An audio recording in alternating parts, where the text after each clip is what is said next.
kind of as a follow-up to that, I was just thinking about when you were talking about the data, do you think it's beneficial for organizations to even utilize, like tap into technology like generative AI and things like that, and maybe feed some of that in there and see if they can use that to look for patterns and things like that in the data to kind of help maybe alleviate some of that that work maybe a little bit, not necessarily replace what they do, but just help to kind of read the data a Yeah. little bit more. Absolutely. And a lot of schools are doing this. A lot of the alumni engagement teams and fundraising teams are using AI for that purpose. And it's, at its best, it's taking the patterns and making the work and the opportunities to connect more relevant to people. So if I've never been to a happy hour in my life, just stop asking me to them. I'm just not going to go. Or if you see that my job just changed, set up triggers where you're sending me congratulations or things.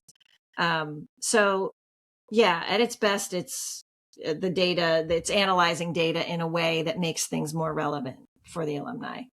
A lot of schools, and you probably, if you have a AI task force at GCU, I bet they would tell you they're struggling with privacy and all the things that we've read about AI. So a lot of universities are being very careful on the student and research sides.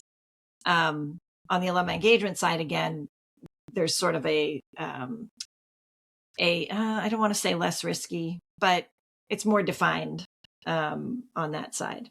Right. That's Yeah. true. Yes.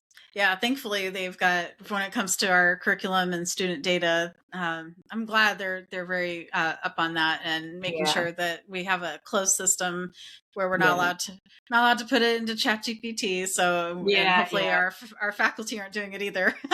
Let's hope. Yeah. But yeah, so it's good, and we're trying to help the students to kind of use some of those tools that aren't going to compromise their privacy. So that's always good. Like we have some in some of the classes I've been helping to revise. We've especially the capstone. That's where they get a lot of that career readiness. But I always say they should get it early, all throughout. They shouldn't just get it in that last class, but give it Yeah. to them throughout. And so a couple of discussion questions that are in some of the classes that they have is where they upload their resume or their CV and then they get help on that. And so one of the things I mentioned, because I did that one time recently with Claude Opus AI, but I took all my personal information, like my contact information, and I just redacted it before I Hmm. uploaded it. And I Yeah. said, we might want to mention that because I don't know if anybody would do that. They might just upload it and go, hey, can you Yeah. help me? Yeah. So it's always, Yeah. I agree with you. The privacy is always something that's at the forefront of my mind too. Absolutely. Yeah. Yeah, absolutely. I love that.